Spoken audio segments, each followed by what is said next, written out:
आजाद हिंदुस्तान में सबसे पहले अगर इस गांव में कोई पहुंचा है तो वो ईटीवी भारत पहुंचा है। और ये दूसरी मर्तबा है कि फिर इस सैलाब के मौसम में ईटीवी भारत वाला ही आया। हम गरीबों को कौन देखने वाला है? ये सरकार सिर्फ अमीरों को देखता है, गरीबों को नहीं देखता है। यहाँ से हम लोग का बाप दादा जब से रहा था उस दुनिया से चला गया। जब हम लोग अब अपना उम्र में जा रहे हैं बाल बच्चा छोड़ के, तभी से अभी तक पुल नहीं हुआ है। जाने आने में बहुत परेशानी होता है। उठा बैठा गोद में लेकर जाते हैं, कंधे में लाद में। आज ये तो बच गया नाव, बच गया, थोड़ा में बच गया। एकदम थोड़ा सा पलटी मारता तो करीब 50 आदमी डूब जाता आज यहाँ पर। रियासती इंतखाब सर पे है, ऐसे में जितने भी लीडरान है अब वो अपने अपने घर से निकल के गांव इलाके में जाके वोट मांगेंगे। लेकिन यहाँ पे देखना दिलचस्प ये भी है कि इस मरतबा चुनाव में इलाके के लोगों ने क्या ठाना है और क्या वो अपने लीडरान का हिसाब लेंगे। इस वक्त हम मौजूद है यहाँ पे रमरई का ये इलाका है। आप देख रहे हैं कि इस वक्त जितने भी लोग यहाँ पे नाव पे चढ़े हैं और यहाँ से अब ये इस नदी को पार करके उस पार जाएंगे और फिर वहाँ से वो अररिया की तरफ कूच करेंगे। क्या आप जानते हैं जिला अररिया का एक ऐसा गांव है जो चारों तरफ पानी से घिरा हुआ है।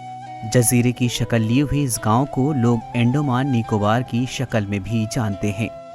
जिस तरह ब्रिटिश हुकूमत में खतरनाक जराइम पेशों को काला पानी की सजा के लिए अंडमान निकोबार भेज दिया जाता था, वैसे ही सजा आजाद मुल्क के 73 साल बाद भी इस गांव के लोग काट रहे हैं, जहां बुनियादी सहूलियात का फुकदान ही फुकदान है और जो आज भी भारत की तरक्याती गांव में शामिल नहीं हो सका है।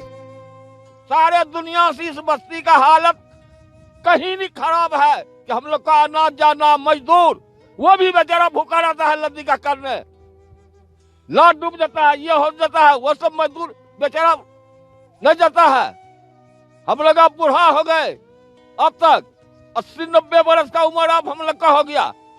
कब दिखावेंगे ये सरकार? सब सरकार ठग करके चला जाता है, सब सरकार ठग को अपने पेट भरने के लिए इस दुनिया में आया है।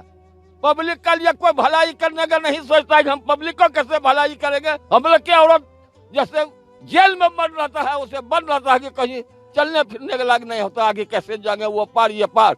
एक तो छोटा ला आता है वो भी सड़क कहीं डूब जाता है, वो भी परेशानी। 3 बार ला डूबा इस गांव में, चला गया कितना आदमी दुनिया से डूब करके, मगर कोई परवाह सरकार को न है। यहाँ ये गांव अररिया शहर से 10 किलोमीटर के फासले पर वाक़े है और करीब में जोकीहाट असेंबली हलका भी है।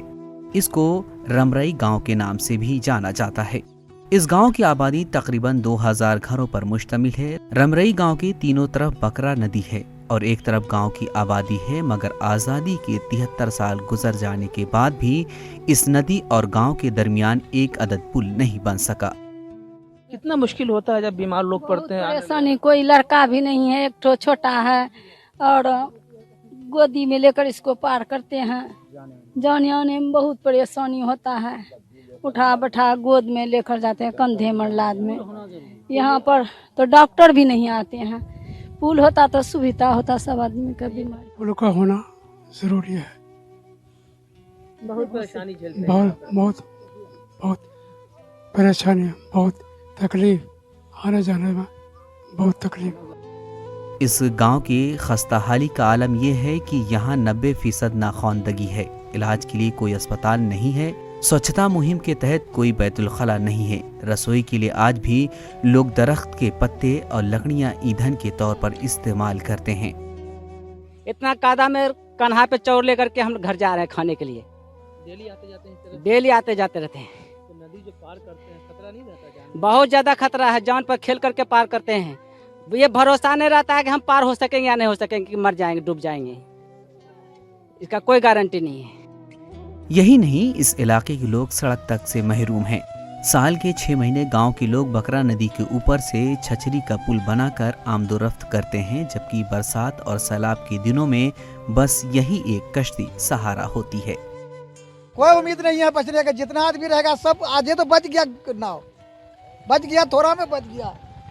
एकदम थोड़ा सा पलटी मारता तो करीब 50 आदमी डूब जाता आज यहाँ पर। हम नजर से देखे आज। गांव के लोग बताते हैं कि अस्पताल और सड़क नहीं रहने की वजह से अचानक किसी का बीमार पड़ना गांव के तमाम लोगों को मुश्किल में डाल देता है। सहूलियात की अदम दस्तयाबी के सबब दूसरे गांव के लोग यहां अपने बच्चों खुसूसन बच्चियों का रिश्ता करने से मना कर देते हैं। शादी ब्याह मुस्तकिल एक मसला बना हुआ है। जब दूल्हा दुल्हन को नदी पार कराया जाता है तो वो भी एक अलग नज़ारा पेश करता है। देखिए, हम लोगों को जो है परेशानी, एक तो देखिए कि बाजार मार्केट कोई भी लेना देना या कोई बीमारी हो गया या कोई शादी ब्याह हुआ, हम लोगों को बहुत दिक्कत होता है। किसी कहीं से रिश्ता अगर जोड़ते हैं तो वो सीधे कहता है हम वहाँ शादी ब्याह नहीं करेंगे। वज़ीर-ए-आज़म से लेकर वज़ीर आला और मकामी MP से लेकर MLAs तक जिस स्मार्ट गांव को बनाने का ढोल पेट रहे हैं उसका एक नमूना ये गांव है। बस से बदतर जिंदगी गुजार रहे इलाके के लोगों ने बताया कि उन्हें हमेशा रहनुमाओं के जरिए ठगने का काम किया गया। जब इलेक्शन का मौसम आता है तो लीडरान पुल और सड़क बनाने का वादा करके चले जाते हैं, मगर फिर 5 साल तक नहीं दिखाई देते। यह है हमारे मुल्क का स्मार्ट गांव। अररिया जिला में ऐसा स्मार्ट गांव एक दो नहीं बल्कि लातादाद है और ऐसे ही स्मार्ट गांव की तरक्की का दावा वजीर आजम से लेकर वजीर आला और मकामी MP से लेकर MLA तक करते हैं। क्यों? क्योंकि इनकी नजर में किसी एक इलाके या गांव की तरक्की ही तरक्की का पैमाना है। मगर साहब, हम आपको ऐसे गांव और सुदूर इलाकों की बदहाली और बस से बदतर होती जिंदगी से रूबरू करा रहे हैं जिसके मुकद्दर में आजादी के 73 साल बाद भी एक अदद पुल नसीब नहीं हो सका है। तो ये है हमारा और आपका स्मार्ट गांव। ETV भारत के लिए अररिया बिहार से मैं आरिफ इकबाल।